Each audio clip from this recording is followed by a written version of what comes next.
There is much distress far and wide across the face of the earth due to a searching that is going on within the hearts of the children of God, of all ages and persuasions, far and wide across the face of the earth.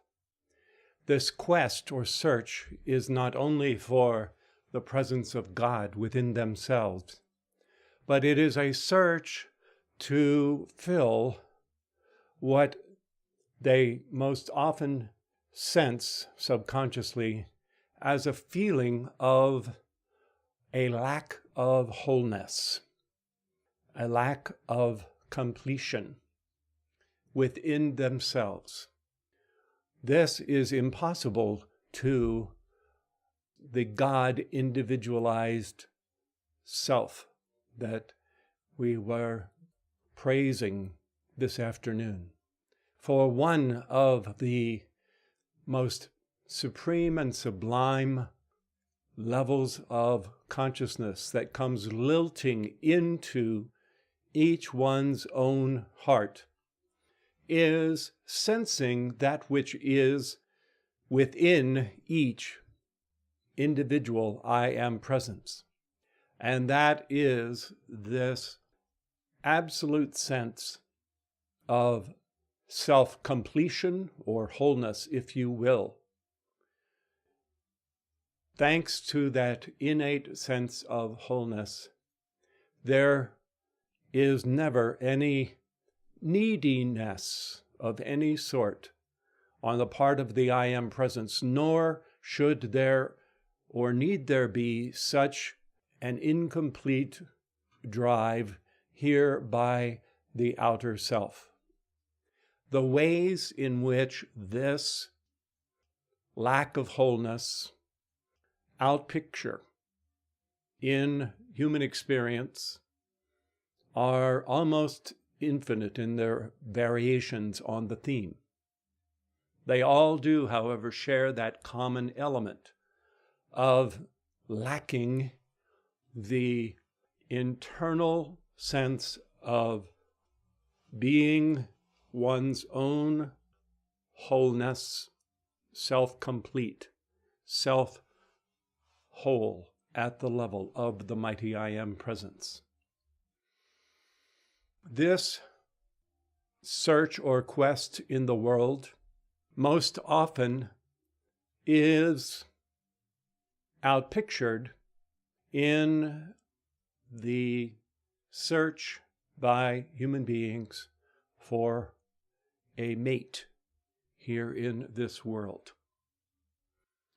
There is a transcendent advancement beyond what has been known in Christianity about this quest, which the Ascended Masters would like to share with you as the good news of what it means to experience the wholeness that comes from love. May it always be remembered, the injunction of the first commandment, "Thou shalt have no other gods before me," before the mighty I Am presence. Those who, in error, think that if they encounter someone in this outer world that will love them in that form of companionship, that need being satisfied will bring them peace, and what we're speaking of here tonight as wholeness are sadly going to be forever disappointed, and will find themselves, if that is what they are searching for, dissatisfied in the unions that they achieve. And they will leave off one in hopes that the next or the next or the next will somehow fill that emptiness within them. This is an emptiness that only can be satisfied by the consciousness of each one's own mighty I am presence. Paradoxically,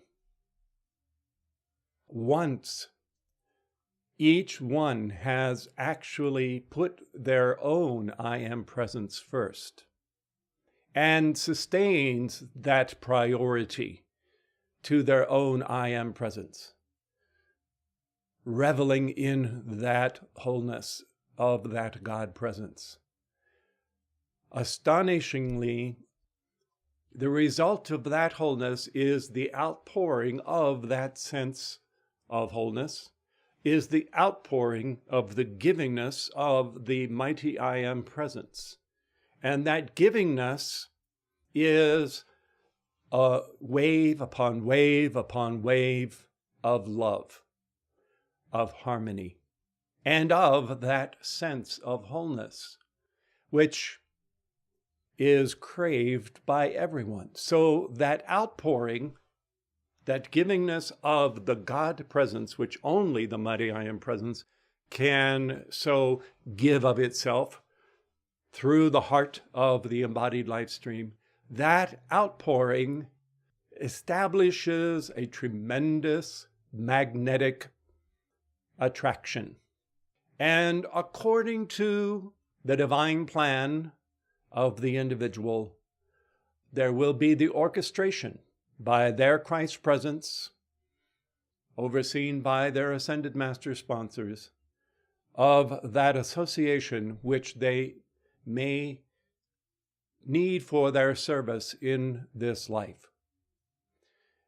This brings us to one of the mysteries that has been proclaimed by the ascended masters as an advancement of the sacrament of marriage.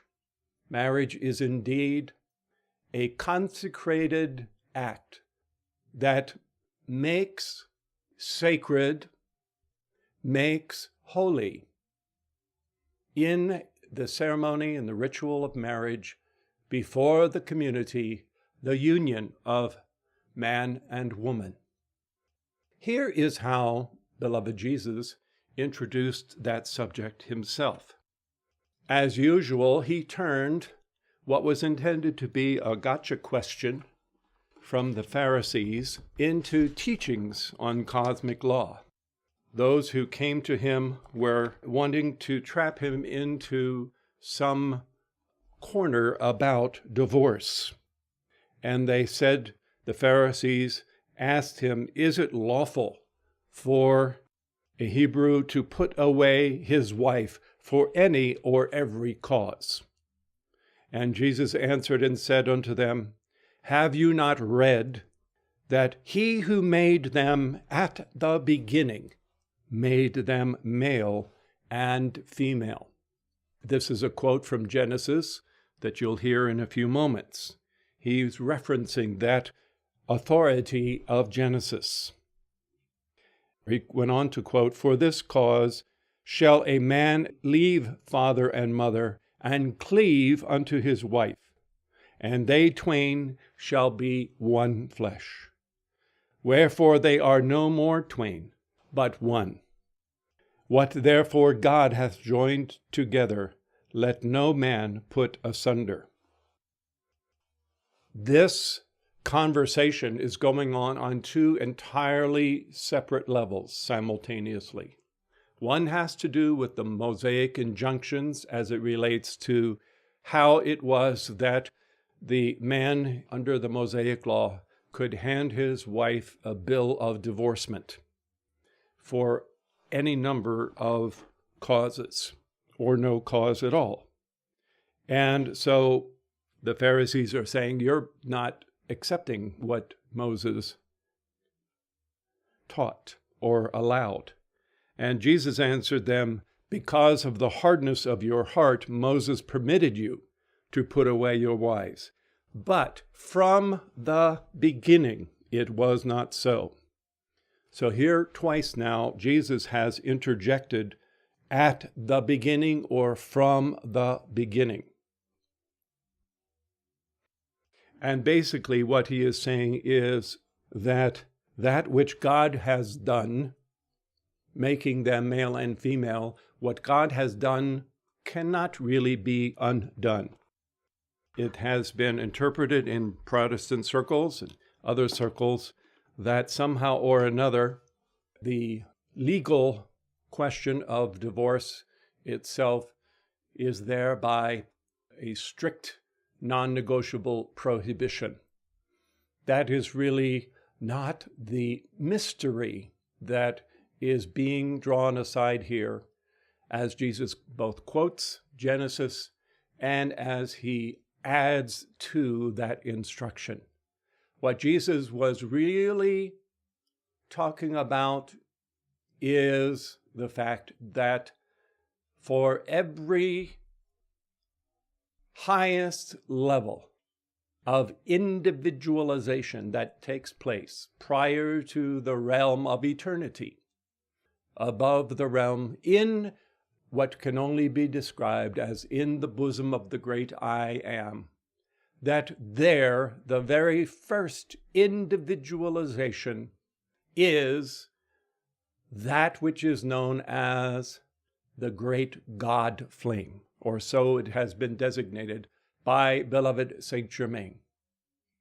The great God flame has its counterpart, which is something that is alluded to only in veiled terms in the book of Genesis, where in the abstract, mankind, or man in the abstract, is referred to as Adam, Adam. Adam was this first individualization, this first manifestation of God, when God said, "Let us make man in our image." So Adam was this androgynous individualization that contained within it all of the qualities within the one presence, including the polarities that we call masculine and feminine. Here is how Genesis tries to teach it. And God said, "Let us make man in our image and after our likeness, and let them have dominion over the fish of the sea, the fowl of the air, and the cattle, and all the earth, and every creeping thing." So the likeness of Adam, which is man, is the likeness of the androgynous nature of the highest level of the Godhead. And so God created Adam, man, in his own image. In the image of God created he him.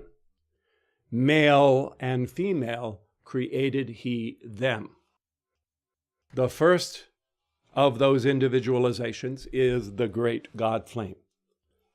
The second phrase there, male and female created he them, refers to the action that takes place as this great God flame, which is itself the closest to the great I am, as this great God flame gives forth of itself through the highest and earliest issuing forth of itself out of the realm of the great I am and into the realms of eternity, known as the realms of eternal being, of the one being, which are known better today in the teachings of the Ascended Masters as the realm of the great central sun.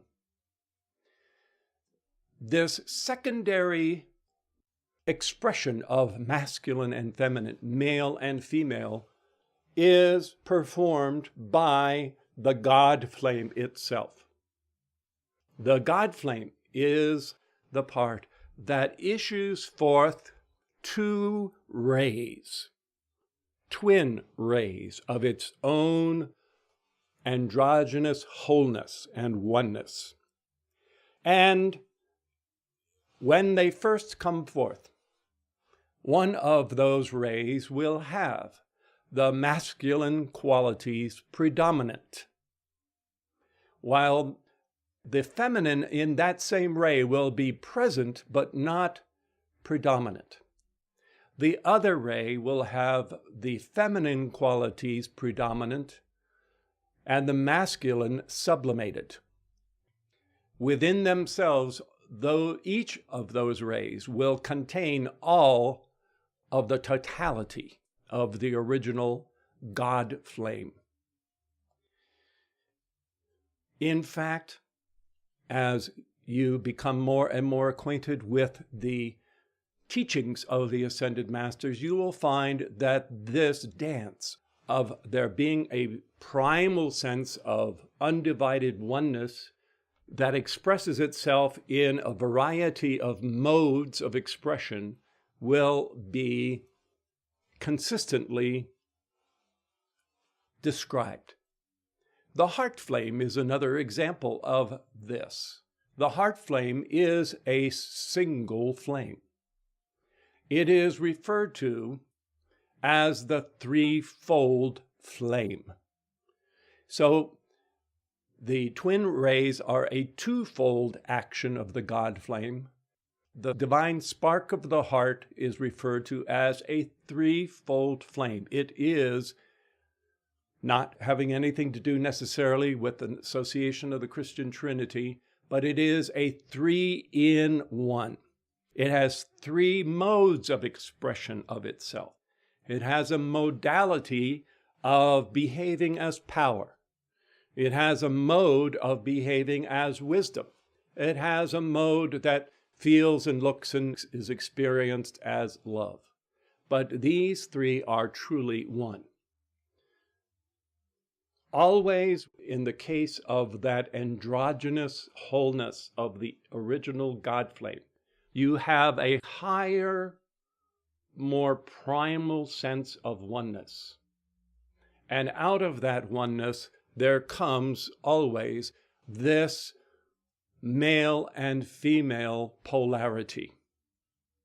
Any of you who have any experience in subatomic physics, there is, within the nucleus of most atoms, in addition to the protons that have the plus charge of the electrical charge upon them, there are also ordinarily particles that are known as neutrons. Neutrons can remain safely nestled within the very depths of the heart of the nucleus of the atom indefinitely. Indefinitely. They will stay there, maintaining their own intrinsic neutrality. In a sense, you might consider the neutron a comparative to the original great God flame. However, if a neutron, as science has demonstrated numberless times, if a neutron is ejected from the nucleus of the atom, and it is, as it were, a bare neutron in space, within the matter of a few minutes of a half-life, those neutrons inevitably break down. And when they break down, they inevitably divide into a proton with a plus charge and an electron with a minus charge, as well as a little bit of extra energy which flies off without perceptible mass that's known as a neutrino. So the point here is that when that division takes place, 1 trillion times out of 1 trillion, when the neutron breaks down, it always breaks down into a proton plus charge, male, and an electron minus charge, feminine. Never has there ever been or will there ever be a case of where that neutron will split and become 2 protons, or where it will be split and become 2 electrons. It will always separate into this polarity of, call it plus and minus, male and female, whatever you like, it will always have that twin polarity action about it. And so when Jesus said, quoting Moses, he that made them in the beginning made them male and female, he's talking about this second level, when out of the God flame come forth these two twin rays. And the divine spark, which is the original primal oneness of the God flame, that is essentially what the God flame is the focal point of the God flame that comes forth in each of those liquid light rays of the mighty great God flame. And then you have the expression of the Alpha presence and the Omega presence. And that is why those whom God has created in this way, human choice has nothing to do with who your twin flame is. You can't ever trade in your twin flame for a different model. You can't ever be dissatisfied about that. So there is no divorcing from your twin flame or your twin ray. No one would ever want such a thing when they really encounter the radiation of the mighty I Am presence, or the radiation of the heart flame of the I Am presence of that twin ray or twin flame, because there is that shared oneness, that mutuality of the great God flame that was there in the beginning. And that is what was taught and echoed by beloved Jesus of the teaching of the original release by Moses. Another elaboration on this theme is found in the second chapter of Genesis. And the Lord God said, "It is not good that Adam should be alone." It is not good that the great God flame should be all one. Alone in this case means all one. I will make an helpmeet suitable for this God flame. And so that is where you have Adam put to sleep and the separation of the two parts. And what results after that, God caused a deep sleep to fall upon Adam and took one of his ribs and closed up the flesh. And the rib which the Lord God had taken from Adam made he a woman and brought her forth. And the first man, Adam, in other words, the God flame, said, "This is now bone of my bone and flesh of my flesh. She shall be called woman or female because she was taken out of man." So now, for the first time, you have male and female as the duality there. One last reference here. This is the book of the generation of Adam.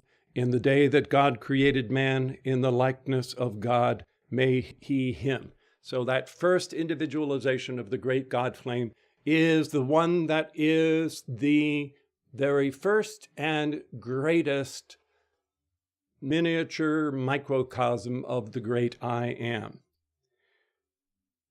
In the day that God created man, in the likeness of God created he him.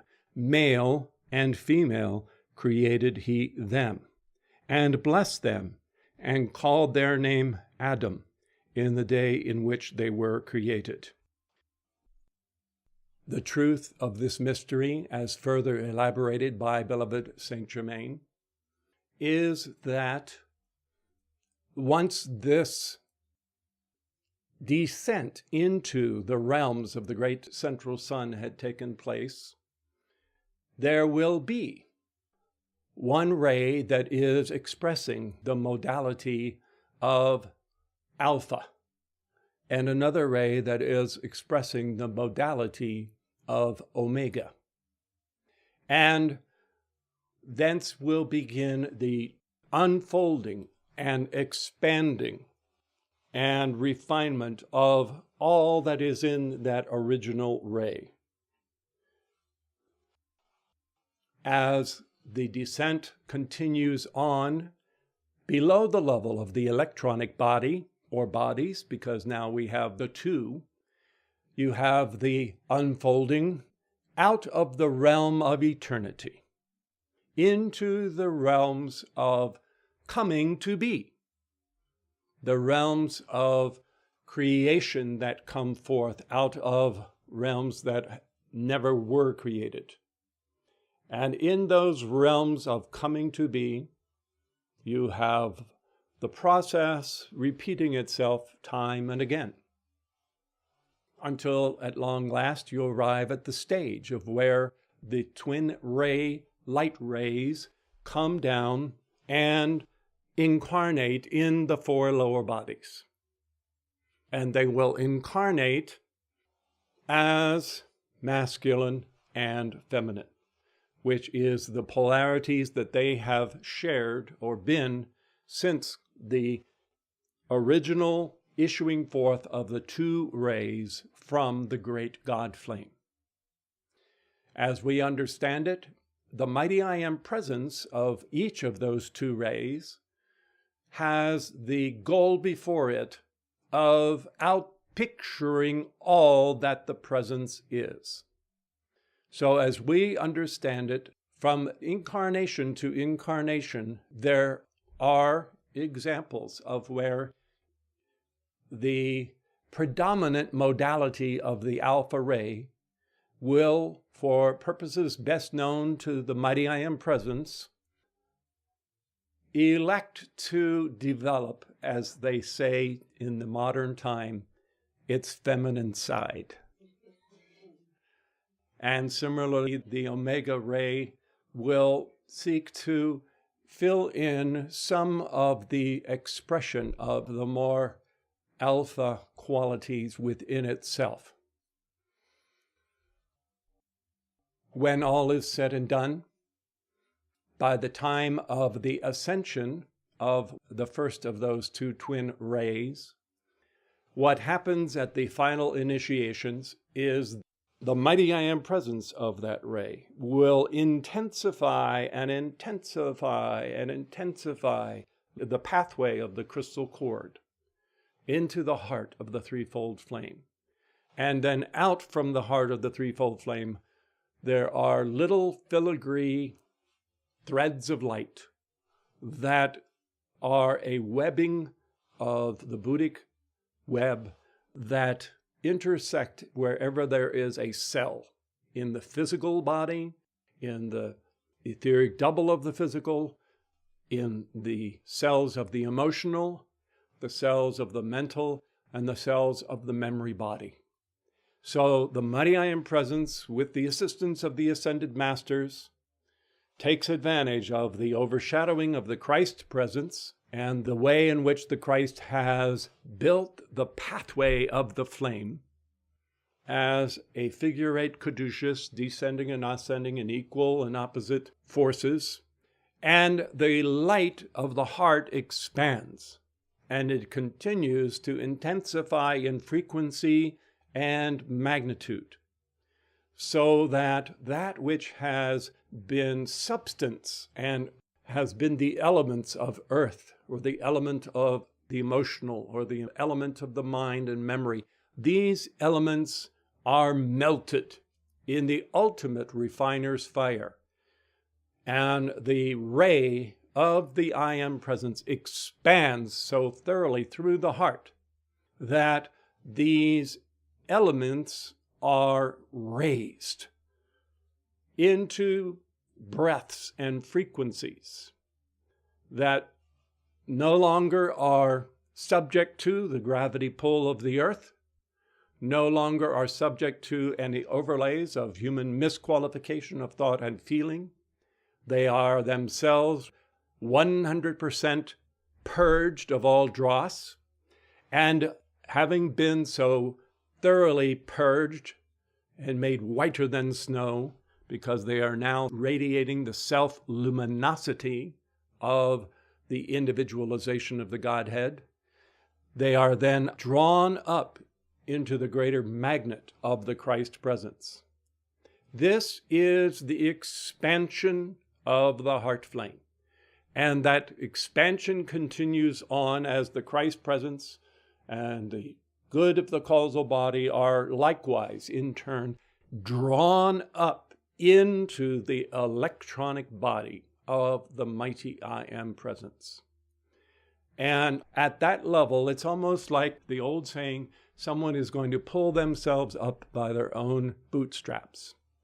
Literally, the light of the I Am presence draws all of that back into the electronic body. And it is blended there and made absolutely the original oneness of the electronic body. Because after all, there was a time before the mighty I Am presence only utilized that electronic body.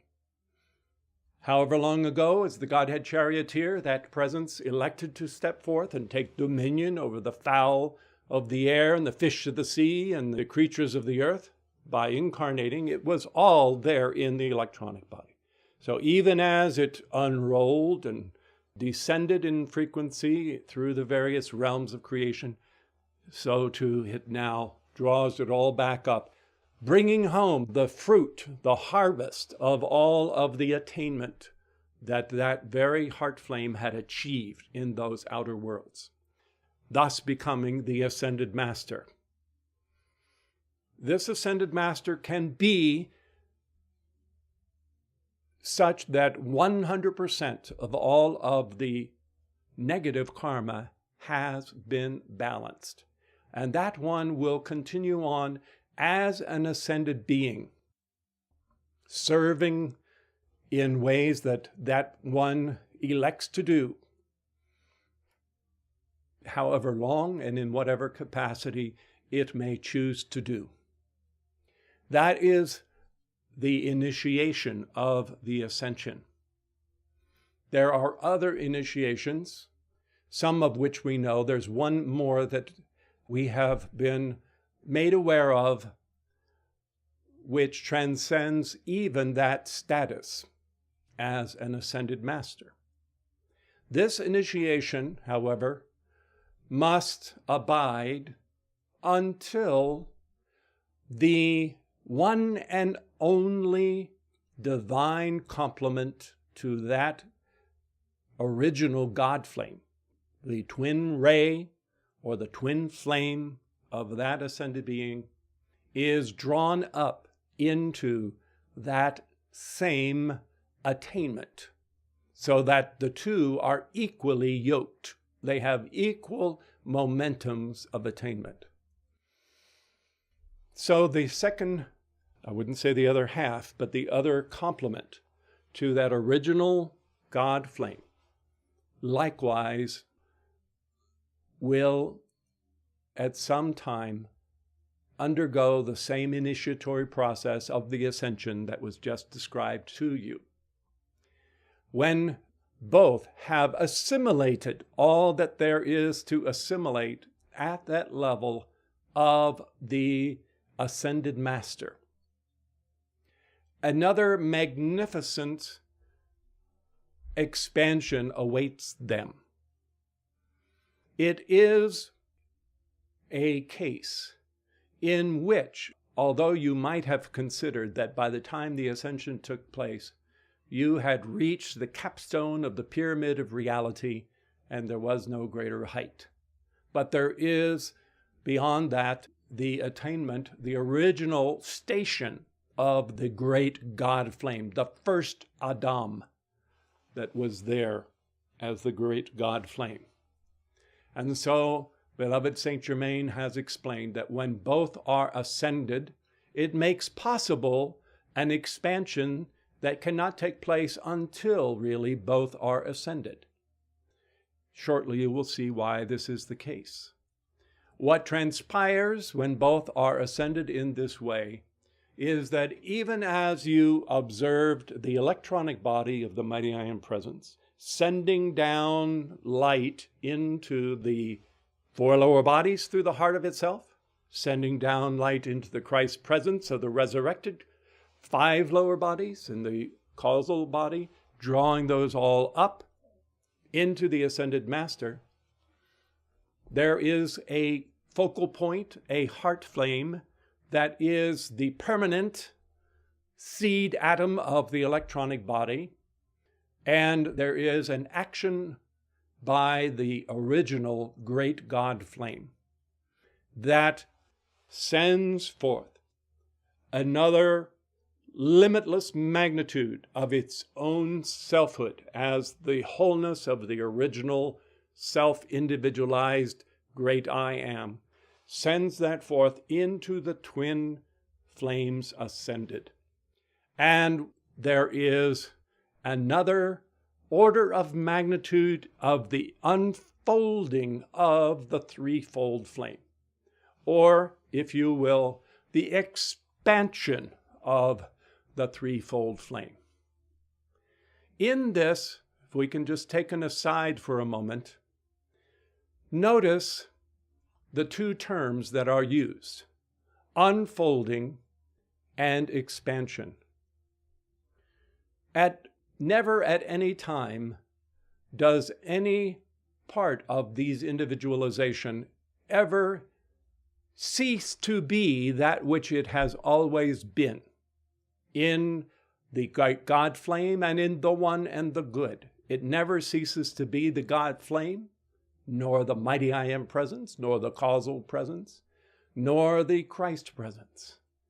And this should be for all of the children of God in embodiment, aspiring to their freedom. This should be the greatest of all comforts, because you are not being asked to make a quantum leap from something you are not to something that you don't quite know what it is or how you would ever become it. Have the comfort of knowing I am. Have the comfort of knowing that all that you will ever become in the mighty I Am presence is there in that golden nugget of the divine spark of your mighty I Am presence. It's almost as if the petals of that heart had numberless petals, and they could start from the outside, and the outer set could open, and then another inner set could open, and then another set within that, level upon level upon level, could unfold. But they were all there within the original ray. And as they are unfolding, they are expanding and unfurling the banner of the original God flame. And one petal would be peace, one petal would be abundance, one petal would be health, one petal would be perfection, one petal would be purity. How many concentric rings of such divine qualities are there? Who cares to set a number upon them, other than to know that the qualities within the Godhead, like everything else, are essentially limitless. So you should have the sense that you are not all ugly ducklings that have to hang your heads in shame because you're flapping around and all of these majestic swans are gliding by so gloriously, and you are this ugly duckling that doesn't belong. You are a swan. You have all of those qualities of the Paramhansa, of that glorious cosmic Christ consciousness. You don't have to be anything that you are not. You just have to let the presence that you are, the I Am that you are, express and unfold and expand within you. And that further expansion and further unfoldment is the initiation that the ascended twin rays experience when they jointly take the initiation, graduating from ascended masters to a level that is known as cosmic beings.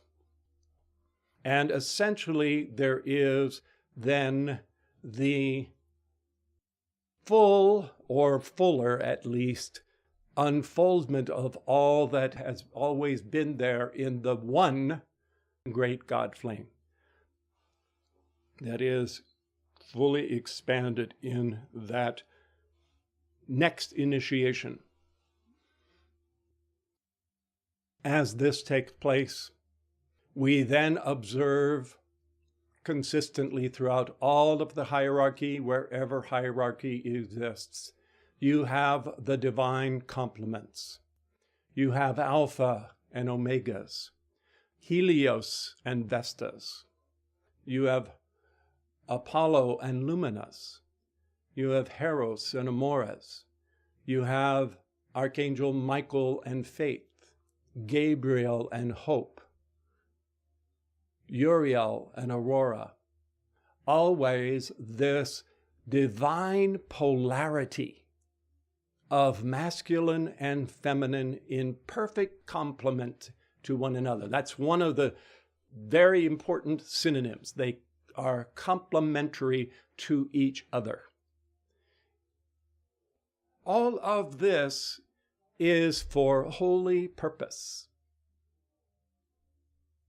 It is for the purpose of expanding the kingdom of God and enriching all of life.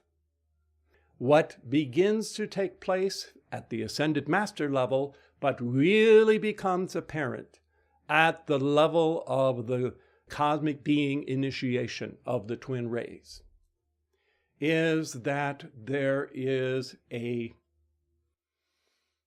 giving and receiving between the 3 points of identity, the 3 that are one. The great God flame sends forth its love to the 2 cosmic beings, each of whom in turn return that love to the God flame.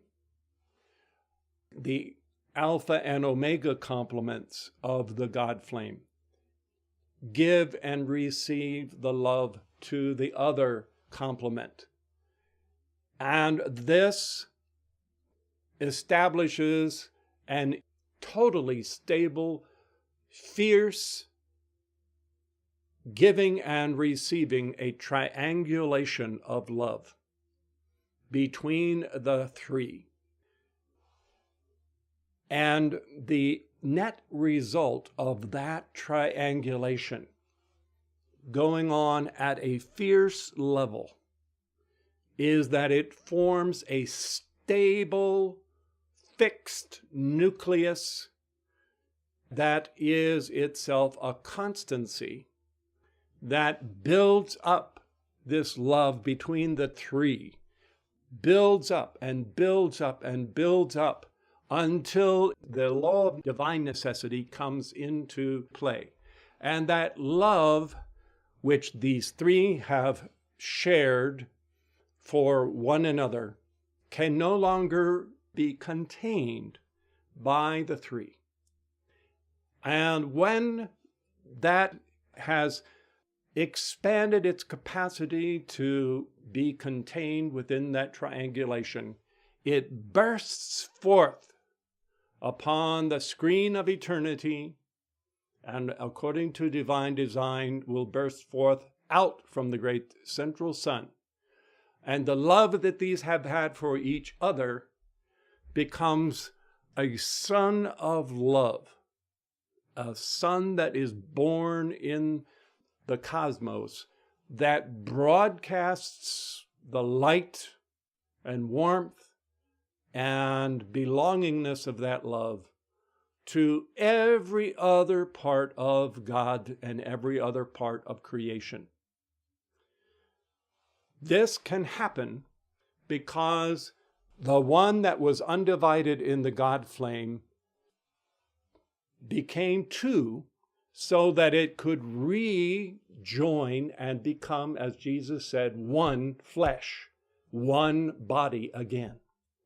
And the one body that you see in each stellar body is the one flesh of the twin flames of, for example, in our case, Helios and Vesta. But other sun systems have the same internal triangulation that produces this one body that is really a 3-in-1. It is utterly, profoundly stable. No matter how much limitless power flows through it, it will never be imbalanced, because at its core it is this fierce triangulation.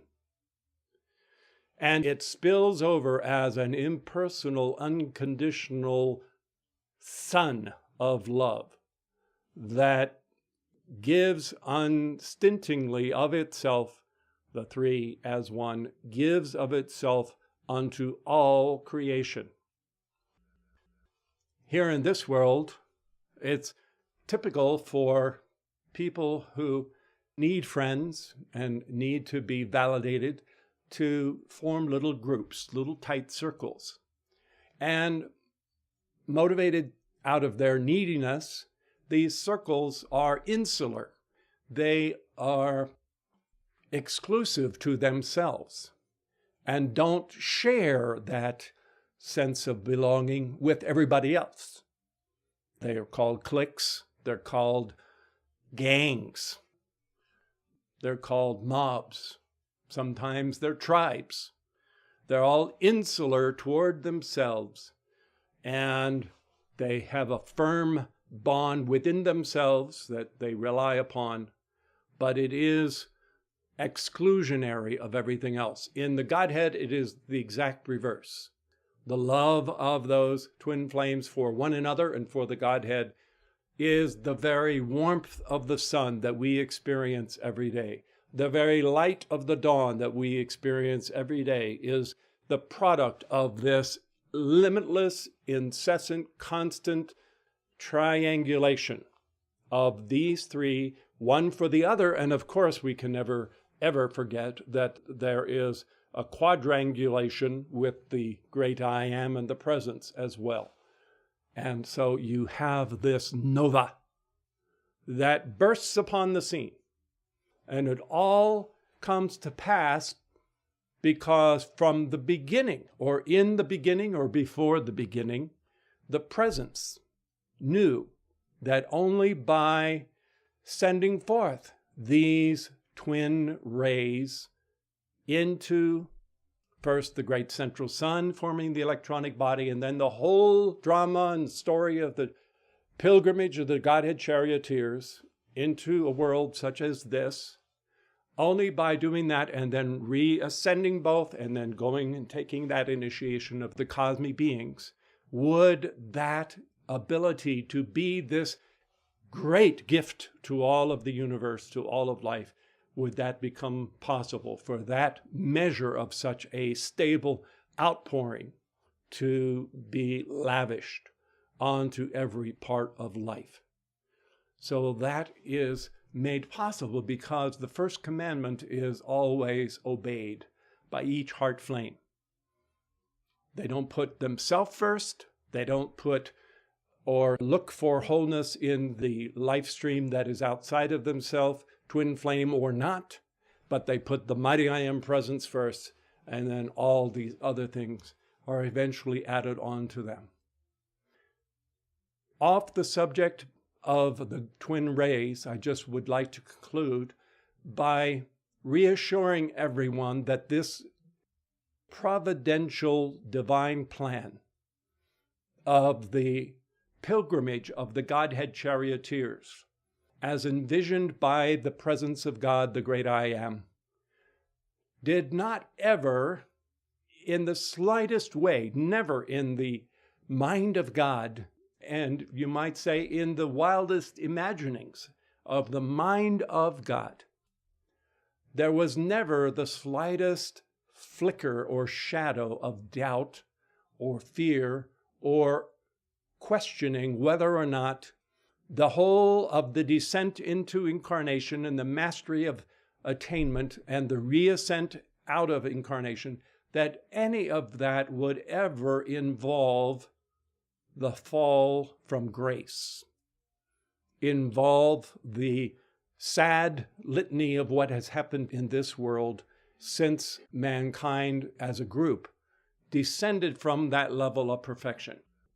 That suffering, that sense of being cut off from God, all of the limitations, all of the struggles and toils and doubts and fears and agonies and ecstasies, none of it whatsoever ever was imagined in the mind of God, and it has never been recognized by the presence of God.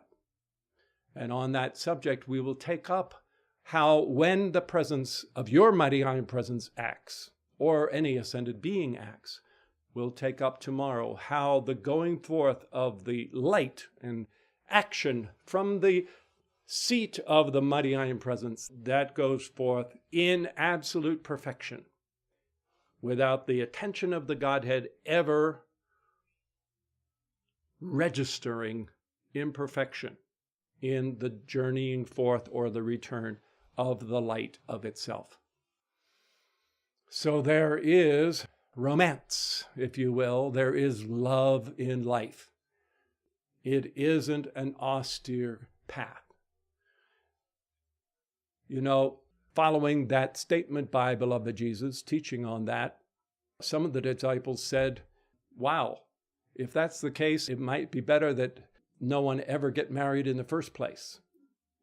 And Jesus talked about the fact of those who are able to contain the light within themselves. He uses the euphemism of a eunuch, but he's really talking about a life of chastity, a life where now that the sense of wholeness is found within the individualization of the Godhead, no one needs to prop themselves up or fill an emptiness within themselves by entering into a whole serial form of outer relationships for that purpose.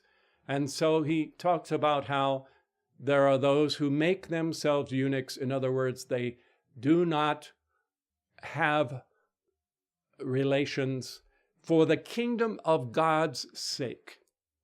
And this is a reference to the conservation and the elevation of the sacred fire, which is part of the mastery of the physical body. There are currents of liquid light within the physical body that need to be raised up the spinal altar. One of the reasons why it is important that you decree daily is because you, knowing of your mighty I am presence, are going to have more light flowing down from your mighty I am presence. And if you languish in your application, you will be risking having the downward light coming down, and pooling in and creating a pressure in the spiritual centers below the heart.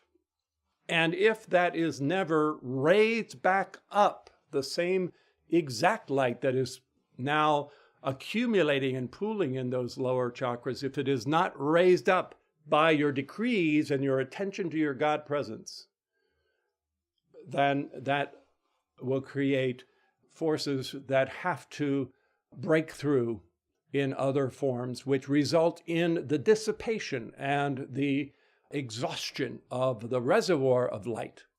The formula which Jesus said, which was again going back to Moses, when the Israelites were afflicted with this malady, God had Moses create a brass image of a serpent, which is a symbol for this sacred fire. And he had that brass symbol put on a dowel cross and held that symbol before the dazed vision of those who were virtually dead. And as that symbol was held before them, it was a symbol of that sacred fire, serpentine greatest Kundalini force raised up. And Jesus' way of putting that was, and I, if I be lifted up, will draw all men unto me. That was the raising up of that sacred fire. In that raising up of that sacred fire, there is no loss. If any of you could remember the years of your innocence, when you were like Tom Sawyer and Becky Thatcher, when you did not have such things to worry about and you were free to be as little children, were you unhappy? Were you distressed? Were you distraught? God willing, you were not. And that is the liberation that the conservation of that sacred fire, when it is given back to the mighty I Am presence, and it creates this ever-expanding current of the caduceus action of the light that brings liberation, and is the only way that the pathway of the flame can be forged through all of the four lower bodies, so that more power can, in a safe manner, be passed through all of the four lower bodies and raise those bodies in transfiguration, in resurrection and ascension. Thank you.